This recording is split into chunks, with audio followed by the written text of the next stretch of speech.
Bien, entonces continuando con esta clase de culpabilidad, en el día de hoy nos quedaba abordar este tercer nivel de este cuarto estrato, ¿sí? Denominado culpabilidad en la teoría del delito, y que lo pueden encontrar en sus textos como ámbito de autodeterminación, exigibilidad de otra conducta, ámbito de libertad, ¿sí? Lo pueden encontrar con distintos nombres, pero de lo que se trata es que en el caso concreto, verificada la imputabilidad, esto es la capacidad psíquica, habíamos dicho, de comprender la criminalidad del acto, ¿sí? Y el conocimiento de la antijuridicidad, por ende, significa que hemos descartado la existencia de un error de prohibición invencible,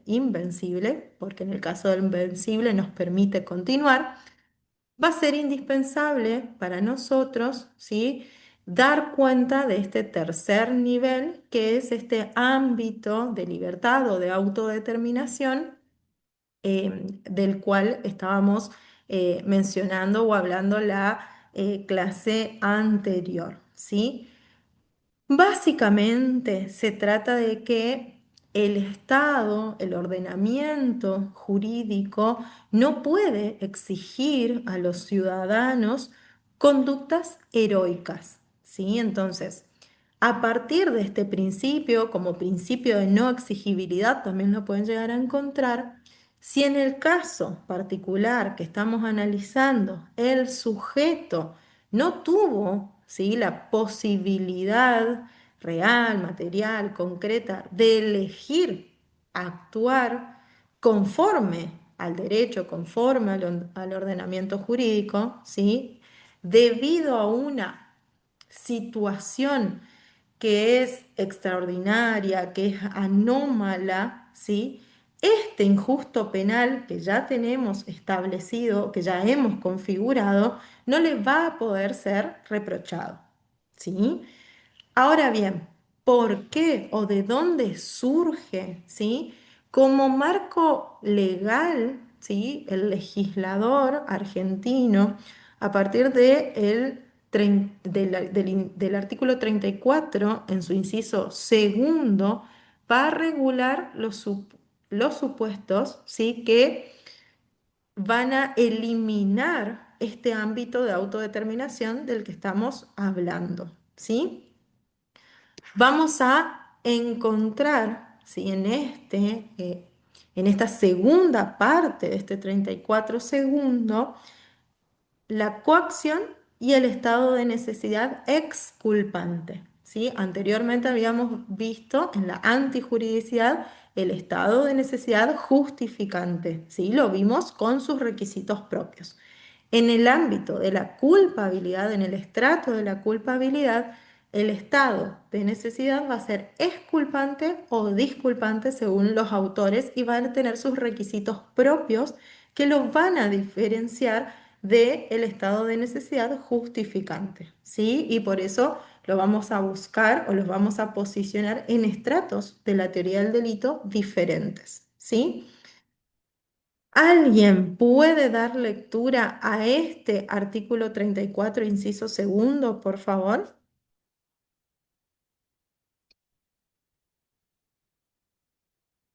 34 que estábamos leyendo, pero inciso segundo en este caso. ¿Se me escucha, profe? Sí, sí, Leo. gracias. Artículo 34. Un No segundito, la son... voy a interrumpir ahí. Quiero que presten atención, ¿sí? Y usted lea hasta la letra O solamente, ¿sí? 34, inciso segundo, hasta la letra O. Bueno, artículo 34. No son punibles el que obrare violentado por fuerza física irresistible. Bien. ¿Quién se anima a decirme por qué esta primera parte no va a ser considerada en este estrato de la culpabilidad?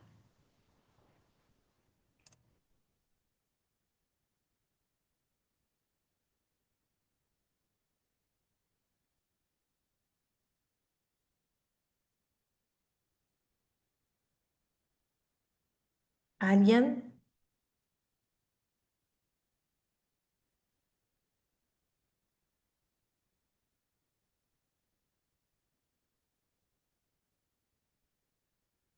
¿Les suena de alguna de las demás categorías que ya vimos esta primera parte de este inciso?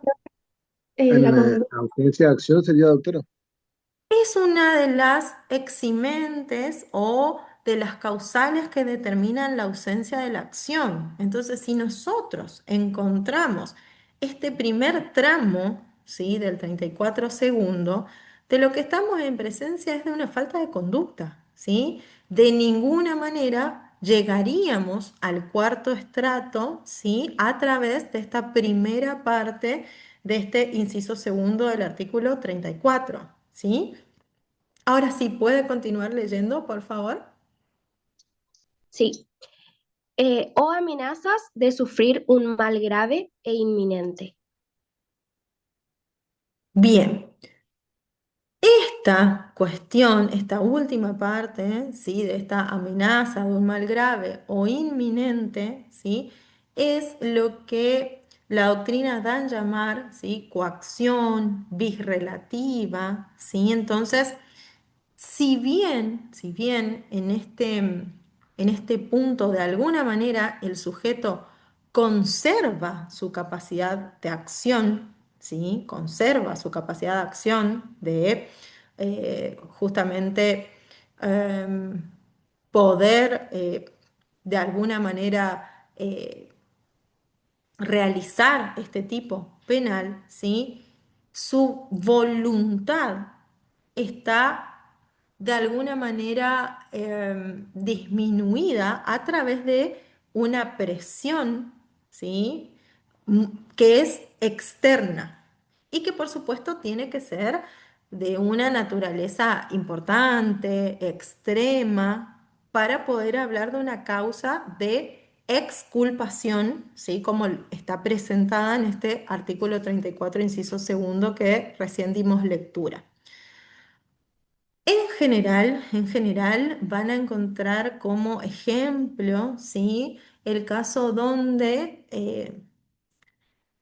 de alguna manera, ¿sí? Le digo a una persona que yo tengo secuestrado, por ejemplo, a un ser querido, ¿sí? Un hijo, un hermano, una hermana, una madre, ¿sí? Y que si lo quiere volver a ver a este familiar, a este ser querido, por ejemplo, tiene que robar una joyería, por ejemplo, tiene que dar muerte a otra persona, ¿sí? Entonces, a partir de ahí es que vamos a estar hablando de esta coacción, ¿sí? Entonces, no es que el sujeto que realice la acción no pueda distinguir que robar una joyería se trata de una conducta prohibida, ¿sí? Que está tipificada en el artículo 164, que matar a otra persona está tipificada en el artículo 79, ¿sí? No es que la persona en definitiva no tenga dolo, claro que va a tener dolo, ¿sí? Si mata o roba. El tema es que esta persona actúa bajo esta presión, bajo la presión de no volver a ver a un ser querido o que a ella misma le pase algo, ¿sí? Entonces, a partir de aquí es que se analiza esta cuestión de la coacción también en este estrato de la culpabilidad, en este tercer nivel de análisis que nos estamos refiriendo. Por otro lado, también en este nivel de análisis vamos a encontrar la figura del estado de necesidad exculpante, ¿sí? A diferencia del estado de necesidad justificante que habíamos visto en la clase anterior, no, la anterior no, hace dos clases, esto es el 34, inciso tercero, ¿sí? Esta figura del estado de necesidad justificante, ¿sí? Resulta un permiso y a partir de allí elimina la antijuridicidad, ¿sí? Ya que el Estado sí contemplaba situaciones donde justamente para evitar un mal mayor permite de alguna manera que se sacrifique o se produzca un mal menor en pos de salvaguardar, ¿sí?, un bien de mayor jerarquía. En este caso, en particular, en este estado de necesidad exculpante, ¿sí?, la gran diferencia que vamos a encontrar tiene que ver que mientras en el estado de necesidad justificante, como dijimos, para salvar el bien jurídico de mayor jerarquía se sacrifica el de menor jerarquía, aquí, en este estadio de la culpabilidad, en este estadio de este tercer nivel y del ámbito de autodeterminación, y de esta figura del estado de necesidad exculpante, hay una equivalencia entre los bienes que están en colisión, ¿sí? Entonces, como requisitos esenciales, ¿sí?, se van a mantener el peligro inminente, ¿sí? Tiene que haber una amenaza actual o que sea muy, ah, eh, justamente como su nombre lo dice, inminente, es decir, que en muy poco tiempo se pueda llegar a dar, se pueda llegar a producir, ¿sí? Y que esa amenaza recaiga sobre un bien jurídico, puede ser la vida, puede ser la propiedad, puede ser la integridad física, ¿sí? Y que este peligro, ¿sí?, deba ser repelido, neutralizado mediante una conducta, mediante una acción. Como segundo requisito es que esa acción, esa conducta, ¿sí?, lesiva, en definitiva, debe ser el medio menos dañino, si todo lo que hablamos de la necesariedad, ¿sí?, en el elemento de la necesidad del medio respecto a am, la legítima defensa, ¿sí? Nos va a servir también acá, ¿sí? Tenemos que hablar de la conducta como medio menos lesivo, menos dañino, disponible, ¿sí?, en ese momento para salvar este bien, ¿sí?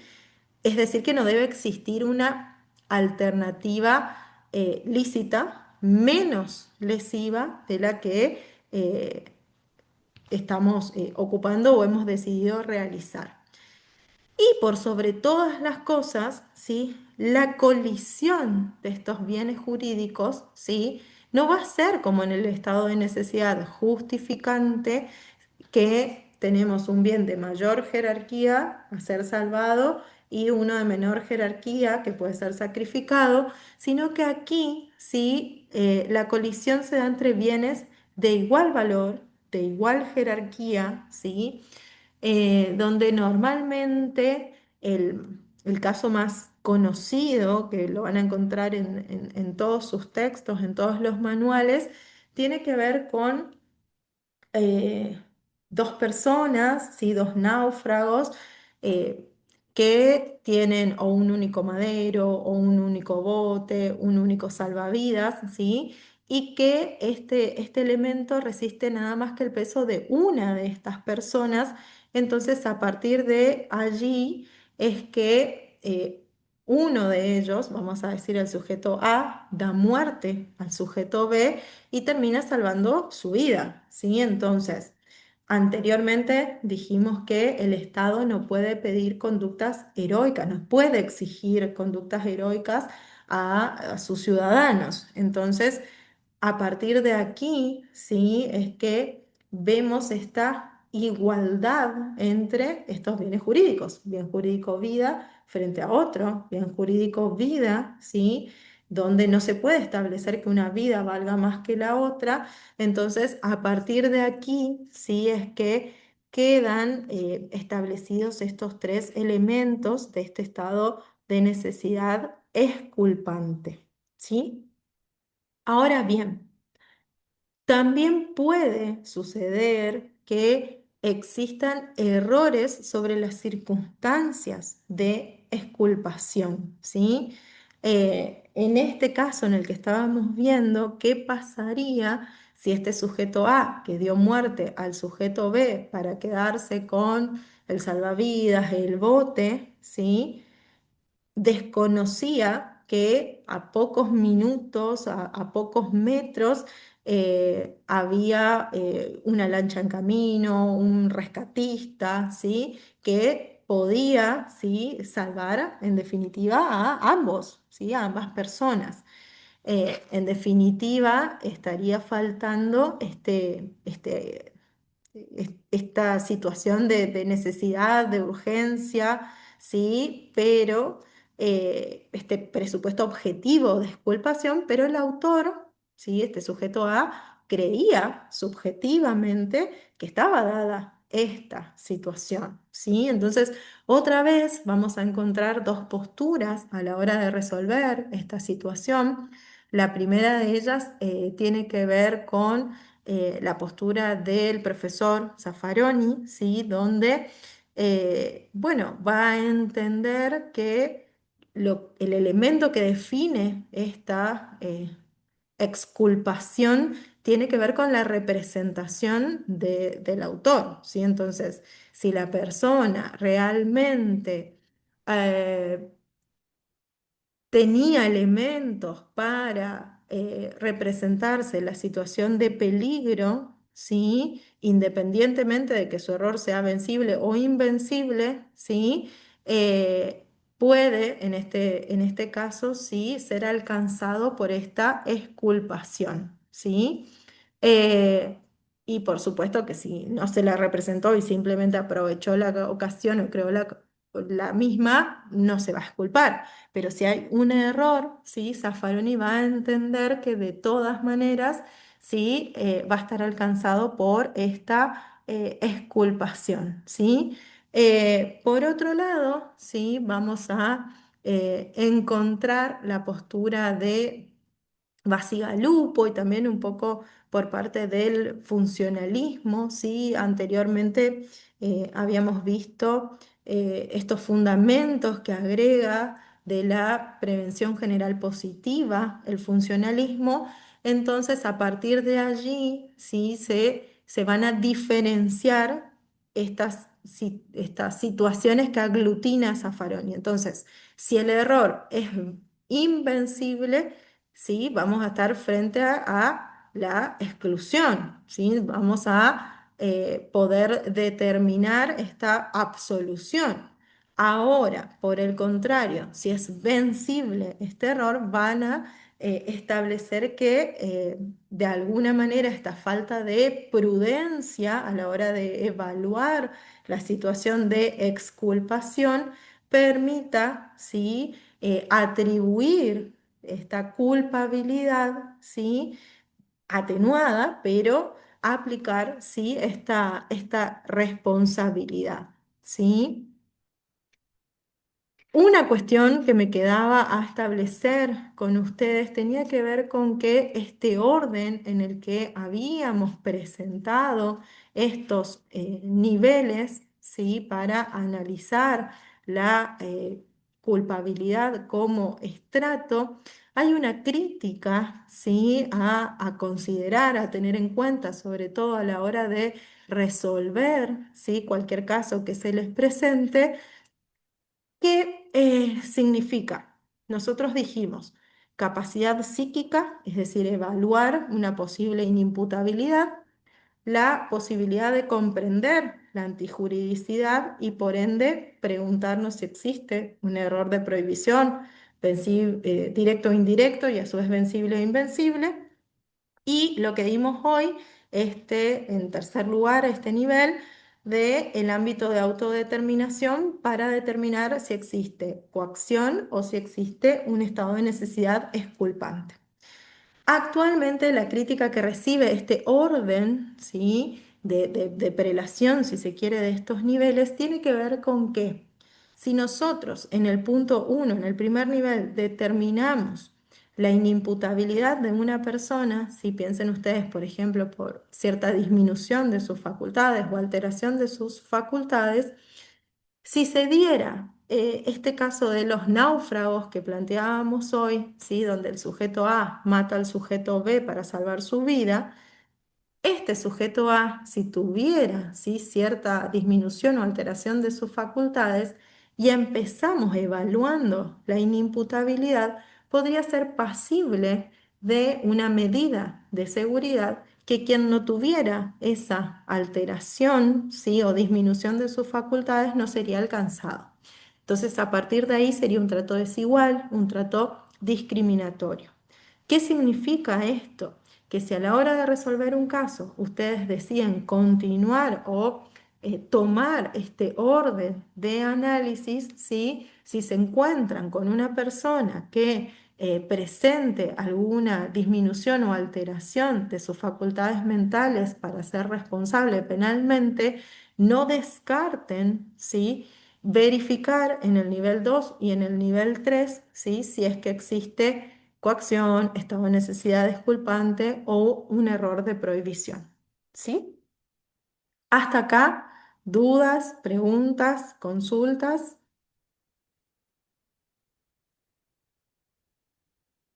Mientras tanto, entonces les pido por favor que consignen la asistencia.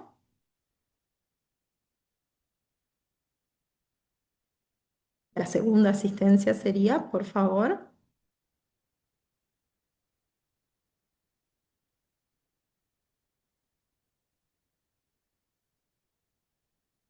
Y finalizamos acá entonces.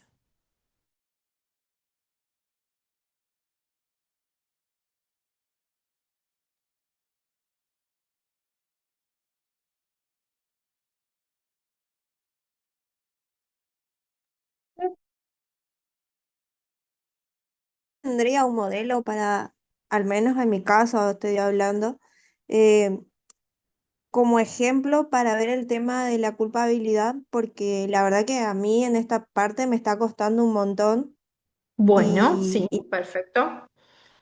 Lo busco y se los mando y si no en la clase que viene de manera presencial lo desarrollamos.